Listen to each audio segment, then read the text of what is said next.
Howdy friends, it's Matt with Driver Studio. Wanted to give y'all an update on the two-wheel drive K5 Blazer conversion. Man, it's been a super crazy day. So I didn't film lower in the back, but I'm gonna walk y'all through that real quick. So let's just jump right into this.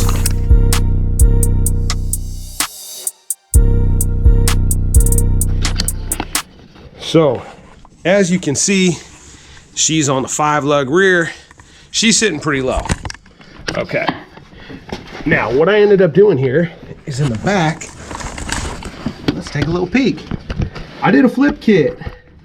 Now, this is the 5-lug rear end out of the Suburban.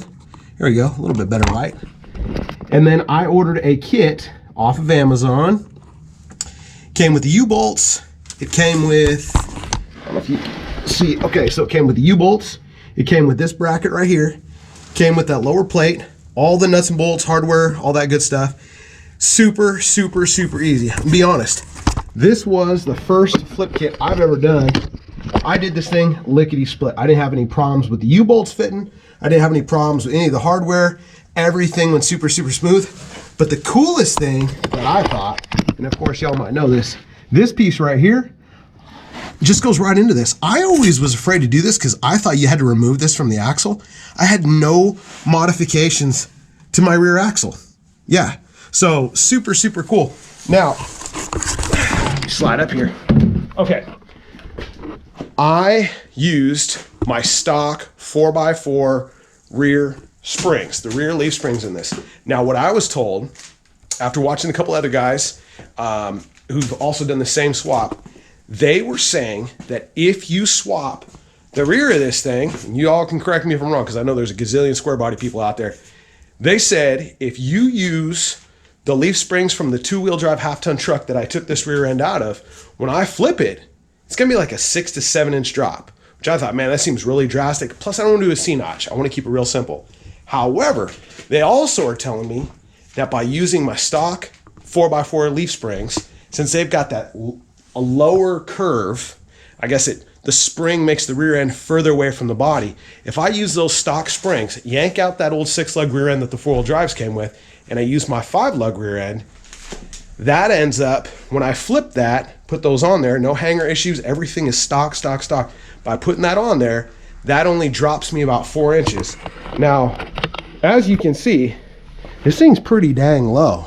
Now the front end is up in the air a little bit because we're going to be diving into that today, but I'm super happy. You got to make sure that that bracket that I was pointing out, that when that goes under, I'm trying to think here, when it goes on top of the leaf spring pack, and here, we're going to dive right under there one more time. I'll show you. Just so we're super clear. Okay, so this is a U-shaped bracket that goes underneath the axle when you put it up on top of your leaf spring. It sits in top. This piece that's factory connected to your axle tubes, it sits right up in that channel, real beautifully and clean. Okay, there is two holes in the bottom of this piece that sits on top of this leaf spring. You want to set it up with the forwardmost hole facing forward. So in essence, it's going to position this back, okay? Now, when this positions this back, after it's all bolted together, it centers up the wheel. Now, I did watch somebody else, super fantastic YouTube channel. He set it up originally with it flipped around because he was kind of thinking the opposite would work, and it pushed that rear end too far forward. So you've got to make sure that that new bracket that sits up in the old factory bracket on top of your axle tube, that forwardmost holes, there's 2 holes in the bottom of that, you're going to have essentially 1 hole, 2 hole, position it with that very frontmost hole. So anyways, we're going to dive into the front. I know. So since I'm doing this front end conversion, my brake line is not hooked up to anything, right? Nothing's hooked up the way it should be. So what I'm thinking is I don't need to disconnect anything but this brake line from the top of my A-arm. Figure I might as well before everything gets all finished up. Now, already done that on this side. You can see right there, brake line is pulled out of that hole. So when I separate this right there, upper control arm can go up, all this can drop down. Shocks are already disconnected due to the fact that we're doing this front end swap. So yeah, I think it should be pretty straightforward. Definitely.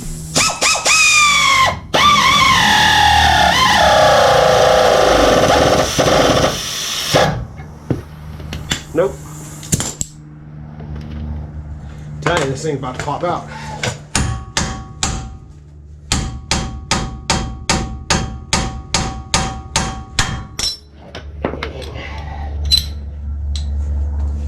It's getting there, I guess. I mean, in theory. You have to make it pop. Y'all tell me.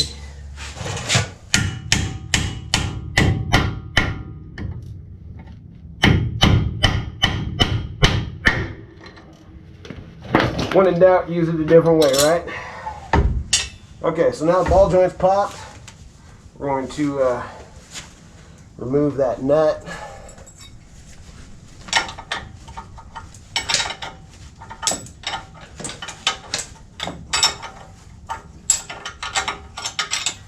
Okay, let's go down nice and slow.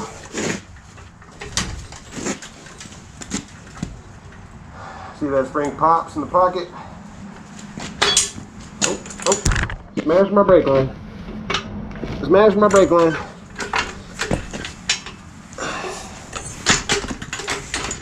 Pocket. Down the pocket.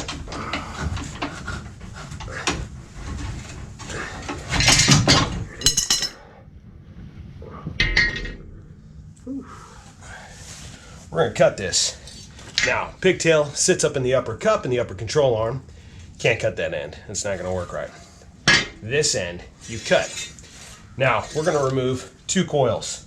So this right here, this is your end. That's 1 coil. Come up here, that's 2 coils. All right, so now we're hoping be close to back about 4 inches. We're going all out. We're just going for it. So we're going to get cut.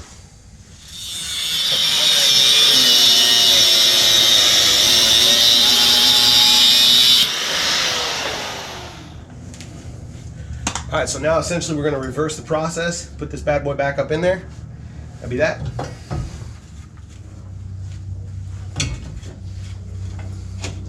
In case y'all are wondering, we are going to pressure wash this here in a bit. We're just trying to get it rolling, get everything in the right position. So set that like that. Jack this up.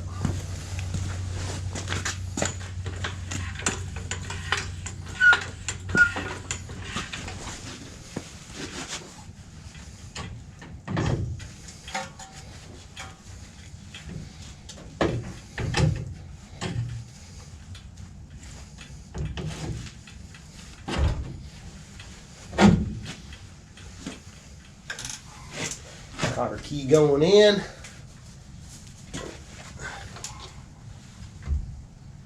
This way. So y'all can see what I'm working with here. Flip that like this.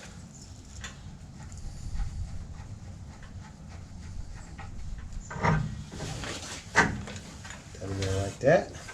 And everybody's going to be upset because I squished a bunch of grease out of there. And let's see how it goes. I'll rebuild them later when it's on the lift. And just for grins, we're gonna put this brake line back up in there.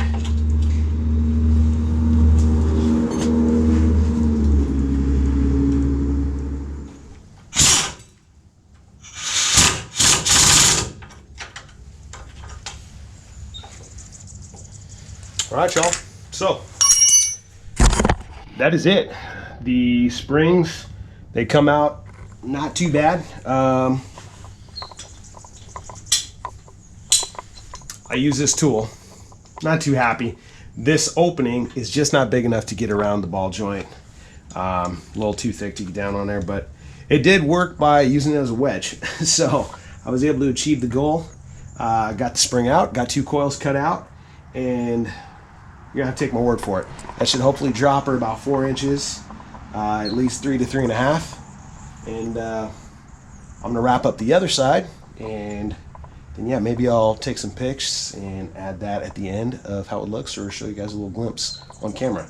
All right, y'all. I appreciate y'all coming out here and watching me do this. Hopefully you guys enjoyed it, learned something, and I guess this is how you, on the cheap, dirty, and down grimy, nasty, drop a square body 2-wheel drive converted K5 73 full convertible.